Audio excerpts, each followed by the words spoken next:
ಆಯಿತು, ಪ್ರತಿಭಾಗೆ ಫೋನ್ ಮಾಡಿ speaker on ಮಾಡ್ತೀನಿ, ನೀನು ಕೇಳಿಸ್ಕೊ.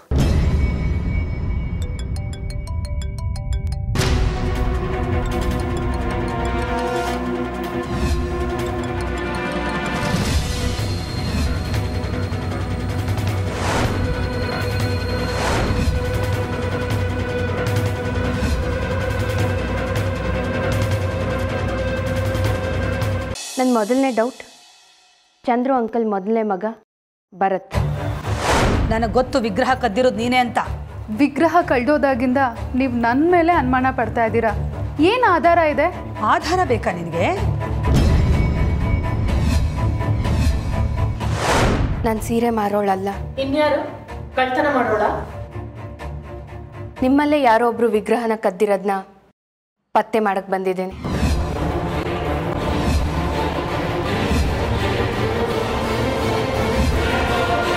ಇದೆಲ್ಲ ನೀವು ಮಾಡಿದ ನಾಟಕನಾ? ನೀವಿಬ್ರು ಸೇರ್ಕೊಂಡು ನಮ್ಮನ್ನೆಲ್ಲ ಯಾಮಾರಿಸಿದಿರಾ ಅಲ್ವಾ? ಆದ್ರೆ ಒಂದು ಕಂಡೀಷನ್, ಇವಳನ್ನ ಈಗಲೇ ಮನೆಯಿಂದ ಆಚೆ ಕಟ್ಟ. ಅಲ್ಲಿ ಮೇಲೆ ಕಾಣ್ತಾ ಇದೆಯಲ್ಲ, ಅದೇ ನಮ್ಮ ರೂಮಿನ ಕಿಟಕಿ.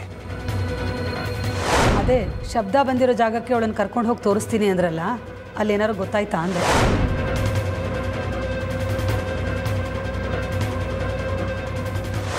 ಇಲ್ಲ, ನನಗೆ ಗೊತ್ತಾಯ್ತು.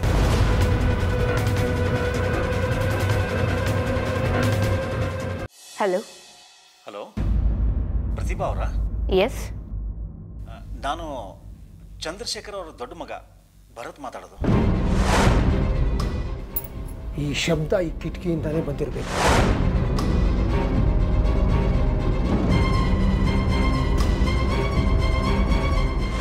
ಅದೇ ಶಬ್ದ ಬಂದಿರೋ ಜಾಗಕ್ಕೆ ಅವಳನ್ನು ಕರ್ಕೊಂಡು ಹೋಗಿ ತೋರಿಸ್ತೀನಿ ಅಂದ್ರಲ್ಲ, ಅಲ್ಲೇನಾರು ಗೊತ್ತಾಯ್ತಾ ಅಂದೆ? ಇಲ್ಲ, ನನಗೆ ಗೊತ್ತಾಯ್ತು. ಆಂಟಿಕ್ ವಿಗ್ರಹಗಳು ಸುಮ್ಮನೆ ಅಲ್ಲ.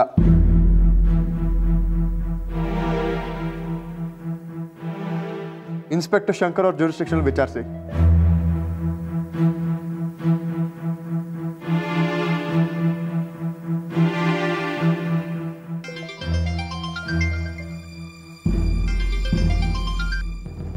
ಹಾಕ SI ಸಾಹೇಬ್ರೆ, ನನಗೆ ನಿಮ್ಮಿಂದ ಸ್ವಲ್ಪ ಡೀಟೇಲ್ಸ್ ಬೇಕಾಗಿದೆ. ಏನು ಅಂತ ಆರ್ಡರ್ ಮಾಡಿ. ಪತ್ತೇದಾರಿ ಮೇಡಮ್ ಅವರೇ? ಚಂದ್ರಶೇಖರ್ ಅಂಕಲ್ ಹಿರಿ ಮಗ ಭರತ್ ಈ ವಿಗ್ರಹ ಕದ್ದಿಲ್ಲ ಅಂತ ಈ ಕ್ಷಣಕ್ಕೆ ನನಗೆ ಅನ್ನಿಸ್ತಿದೆ. ಆದರೆ ಅವನಿಗೆ ಕೆಲಸ ಇಲ್ಲ. ಸ್ನೇಹಿತರ ಹತ್ರ ಫೋನ್ ಮಾಡಿ ಹಣದ ಸಹಾಯ ಕೇಳ್ತಿದ್ದಾನೆ. ಯಾಕೆ ಅಂತ ಕ್ಲಾರಿಟಿ ಸಿಗ್ತಿಲ್ಲ. ಅದನ್ನು ನೀನು ತಿಳ್ಕೊಂಡು ಹೇಳ್ತೀಯಾ? ಖಂಡಿತ ಅಕ್ಕ. ಓಕೆ, ಮಾಡ್ತೀನಿ. ಬಾಯ್. ಇನ್ನೊಂದು ಮುಖ್ಯವಾದ ವಿಷಯ ಇದೆ. ಏನು? ಈಗಷ್ಟೇ ನನಗೆ ಭರತ್ ಕಾಲ್ ಮಾಡಿದ್ರು. ಭರತ್ ಯಾಕೆ ಕಾಲ್ ಮಾಡಿದ್ದ? ಅವ್ನು ಕದ್ದಿಲ್ಲ ಅಂತ ಹೇಳಿದ್ರೆ? ಹೌದು, ಆದರೆ ನನಗೆ ಅನ್ನೋನ್ ನಂಬರಿಂದ ಕಾಲ್ ಬಂದಿತ್ತು. ಅದು ಭರತ್ ವಾಯ್ಸಲ್ಲಿ. ಅದು ಯಾರು ಅಂತ ನಾನು ಟ್ರೇಸ್ ಮಾಡಬೇಕು. ಸರಿ, ಮಾಡ್ಬಿಟ್ಟು ಫೋನ್ ಮಾಡ್ತೀನಿ. Yes, bye. ಥ್ಯಾಂಕ್ ಯು, ಬಾಯ್.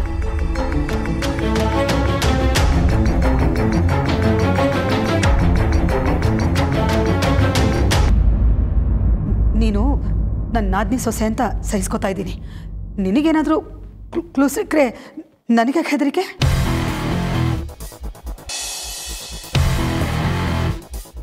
ವಿಗ್ರಹ ಕಳೆದಿರೋದು ನಮ್ಮ ಮನೇಲಿ. ನಾನು ಈ ಮನೆ ಯಜಮಾನಿ, ನೀನು ಬರೀ ಪತ್ತೇದಾರಿ. ಎಲ್ಲ ತಿಳ್ಕೊಳ್ಳೋ ಹಕ್ಕು ನನಗಿದೆ. ಹೌದು, ಎಲ್ಲ ಹಕ್ಕು ನಿಮಗಿದೆ. ಕೊನೆ ಸತಿ ನೀವು ಲಕ್ಷ್ಮೀ ವಿಗ್ರಹನ ಯಾವಾಗ ನೋಡಿದ್ದು? ಅದಾದ್ಮೇಲೆ ಇದ್ದೇ ಇದೆಯಲ್ಲ ಅಂದರೆ ಏನ್ರಿ ಅರ್ಥ? ಯಾರಾದರೂ ಕೇಳಿಸ್ಕೊಂಡ್ರೆ ಕಷ್ಟ, ಅದರಲ್ಲೂ ಪ್ರತಿಭಾ ಕೇಳಿಸ್ಕೊಂಡ್ರೆ ಮುಗ್ದು ಹೋಯ್ತು. ಮೊದಲೇ ನಿಮ್ಮನ್ನು ಕಳ್ಳನ ಥರ ನೋಡ್ತಾಳೆ. ಅದು ನಿಜಾನೇ. ಅವಳು ನಿಮ್ಮನ್ನು ವಿಚಾರಣೆ ಮಾಡಿದ್ಲಲ್ಲ, ಅವಳ ಹತ್ರ ಏನೇನೋ ಮಾತಾಡಿ ಸಿಗಾಕೊಂಡಿಲ್ಲ ತಾನೇ? ನಿಮಗೆ ಕೆಲಸ ಹೋಗಿರೋ ವಿಷಯ ಹೇಳಿಬಿಟ್ರಾ? ನಾನು ಹೇಳೋಕ್ಕೆ ಮುಂಚೆನೇ ಎಲ್ಲ ವಿಷಯನ ಅವಳಿಗೆ ಗೊತ್ತು. ನನಗೆ ಯಾಕೋ ನೀನೇ ಎಲ್ಲ ಹೇಳಿದೆಯಾ ಅಂತ ಅನಿಸ್ತಾ ಇದೆ. ನಾನು ಯಾಕೆ ಹೇಳಿ? ನಾನು ಹೇಳಿಲ್ಲ. ಮೊದಲೇ ಪತ್ತೆದಾರಿ, ಹೇಗೋ ಪತ್ತೆ ಮಾಡ್ಕೊಂಡಿರ್ತಾಳೆ. ನಮ್ಮ ಫ್ಲ್ಯಾಟ್ ಬಗ್ಗೆ ಏನು ಹೇಳಿಲ್ಲ ತಾನೆ? ಅದ್ರ ಬಗ್ಗೆ ಏನೂ ಪ್ರಸ್ತಾಪ ಆಗಲಿಲ್ಲ. ಸದ್ಯ ಅಂದರೆ ಅದ್ರ ಬಗ್ಗೆ ಅವಳಿಗೆ ಏನೂ ಗೊತ್ತಿಲ್ಲ ಅಂತ ಅರ್ಥ. ಗೊತ್ತಿಲ್ಲ, ಆದ್ರೆ ಗೊತ್ತು ಮಾಡ್ಕೋತಾಳೆ ಅವಳು. ನೀನು ಹಠ ಮಾಡಿದ್ದಕ್ಕೆ ಆ ಫ್ಲ್ಯಾಟ್ ತೊಗೊಳ್ಳೋ ಸಾಹಸ ಮಾಡಿದ್ದು ನಾನು. ಈಗ ನೋಡು, ಕೆಲಸ ಇಲ್ಲ, EMI ಕಟ್ಟೋದು ಕಾಸು ಇಲ್ಲ. 75 ಲಕ್ಷ ರೂಪಾಯಿ ಇದೆ ಲೋನ್ ಅಮೌಂಟು. ಎಲ್ಲಿಂದ ಹೊಂದಿಸ್ಲಿ ನಾನು? ಮನೆ ಪೇಪರ್ಸು ಇನ್ನೂ ಬ್ಯಾಂಕಲ್ಲಿದೆ. ನಿಮಗೆ ಯಾರೋ ಹಣದ ವ್ಯವಸ್ಥೆ ಮಾಡಿಕೊಡ್ತಾರೆ ಅಂತ ಹೇಳಿದ್ರಿ. ಅದು ಕೆಲಸ ಆಗಿಲ್ಲ, ಆಗೋದೇ ಇಲ್ಲ ಬಿಡೋದು. ಮತ್ತೆ ಮುಂದೆ ಸಂಧ್ಯಾ, ನಿಮ್ಮ ನಂಬರ್ ಬಂತು, ಹೋಗ್ರಿ. ಹುಷಾರು. ನೀವೆಂತ ವಿಗ್ರಹ ಕಟ್ಟಿರೋದು? ಅಲ್ಲ, ಯಾರಾದರೂ ಹಂಗೆ ಕೇಳಬಹುದು, ನೀವು ಗಾಬರಿ ಆಗಬೇಡ ಅಂತ ಹೇಳಕ್ ಬಂದೆ ಅಷ್ಟೆ. ಕದ್ದವ್ರು ಯಾರಮ್ಮ? ಏನೋ ನಿಮ್ಮಪ್ಪ ನೀನು ಹೇಳಿದ್ದೆಲ್ಲ ಕೇಳ್ದಂಗೆ. ಕೇಳ್ತಾರೆ. ಯಾಕೆ? ನಾನೆಲ್ಲ ನೋಡಿದ್ದೀನಿ, ಅದಕ್ಕೆ. ಇದೇನಮ್ಮ, ಪೊಲೀಸಲ್ಲಿ ಕರ್ಕೊಂಬಂದಿದ್ಯಾ? ಪೊಲೀಸ್ನವ್ರು ತಿಳಿಸ್ದೆ ವಿಗ್ರಹ ಹುಡ್ಕೊಡ್ತೀನಿ ಅಂತಂದ್ರೆ ಈಗ ಯಾಕಮ್ಮ ಪೊಲೀಸು? ನಾನೀಗ ಬಂದಿರೋದು ನಿಮ್ಮನ್ನು ಕಳುವಾಗಿರೋ ವಿಗ್ರಹ ವಿಷಯಕ್ಕೆ ಮಾತ್ರ ಅಲ್ಲ. ಮತ್ತೆ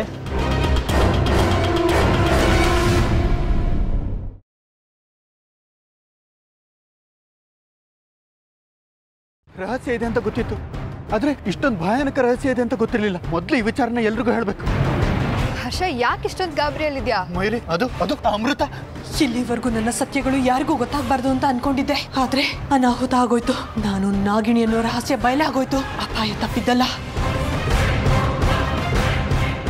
ಮಯೂರಿ ಅಲ್ವಾ ಅದು? ಇವಳ್ಯಾಕ ಯೋಗನ್ ಜೊತೆ ಹೋಗ್ತಿದ್ದಾಳೆ? ಅವ್ರನ್ನ ಮಿಸ್ಬಿಹೇವ್ ಮಾಡಿದ್ರೆ ಇವಳ ಜೊತೆ. ವಿಚಾರ ಏನಂದ್ರೆ ಅಮೃತ ಮನುಷ್ಯಳೇ ಅಲ್ಲ.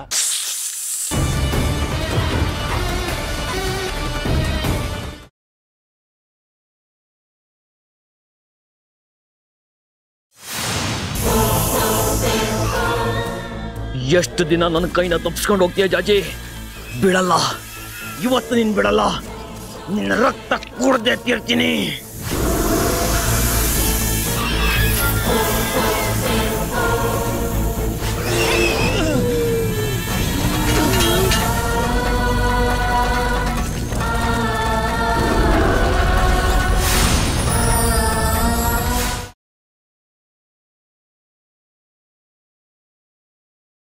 ಹುಚ್ಚ ಅಂತ ಬರೆದಿರೋದೆಲ್ಲ ಬೈದಿರೋದಲ್ಲ. ಈಗ ನಮ್ಮ ಮನೇಲಿ ನಮ್ಮ ಅಪ್ಪ ಅಮ್ಮ ನನ್ನ ಹುಚ್ಚಿ ಅಂತಾರೆ. ಈಗ ನಾವು ತುಂಬ ಹತ್ರ ಆಗಿರೋ ಜೊತೆ ಮಾತಾಡ್ತೀವಲ್ಲ, ಹಾಗೆ ನಾನು ನಿಮ್ಮನ್ನ ಪ್ರೀತಿಯಿಂದನೇ ಹಾಕರ್ದೆ.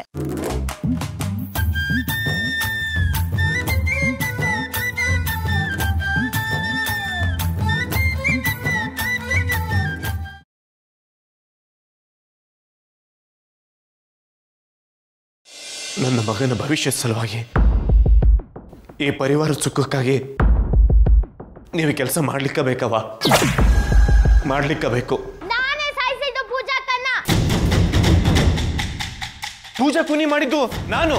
ನಾನೇ ಪೂಜಾಕನ್ ಕೊಂದಿದ್ದು. ಖರೆ ಅಂದ್ರು ಅಕ್ಕಿ ಕೂನಿ ಮಾಡಿದ್ದು ನಾನು.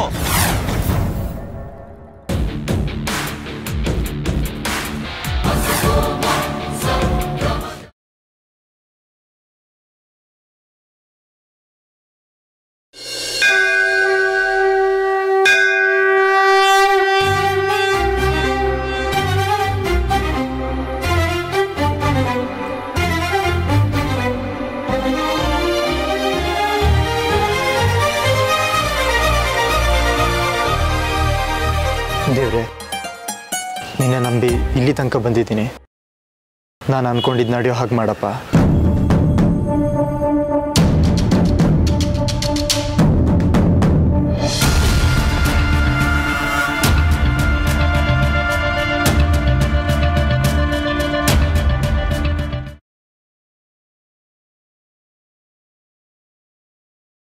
ಎಲ್ಲಿವರೆಗೂ ಶನಾಯ್ ಅವರ ಜೀವನದಿಂದ ದೂರ ಹೋಗಲ್ವೋ ಅಲ್ಲಿವರೆಗೂ ಯಾರು ಏನೂ ಮಾಡೋಕ್ಕಾಗಲ್ಲ. ಯಾರಾದರೂ ಒಬ್ಬ ಸ್ಮಾರ್ಟ್ ಆಗಿರೋ ಹುಡುಗ ಬಂದು ಅವಳ ಕಣ್ಣು ಗುರುನ್ ಬಿಟ್ಟು ಅವನ ಮೇಲೆ ಬೀಳೋ ಹಾಗಾಗಬೇಕು ಸರ್. ಎಸ್,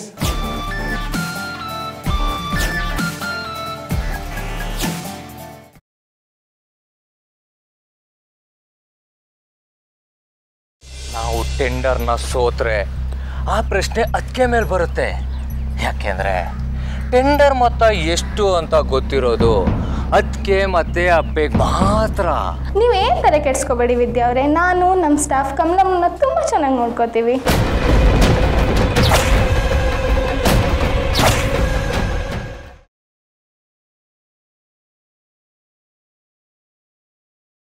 ನಿನಗಾಗ್ಲಿ ನನಗಾಗ್ಲಿ ಅವಳ ಬಗ್ಗೆ ತಪ್ಪು ಮಾತಾಡೋ ಅಧಿಕಾರ ಇಲ್ಲ.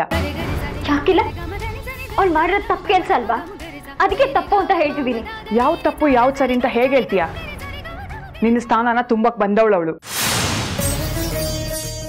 ಅವ್ಳು ಮಾಡಿದ್ದೆಲ್ಲ ಸರಿ ನನ್ನ ಪ್ರಕಾರ.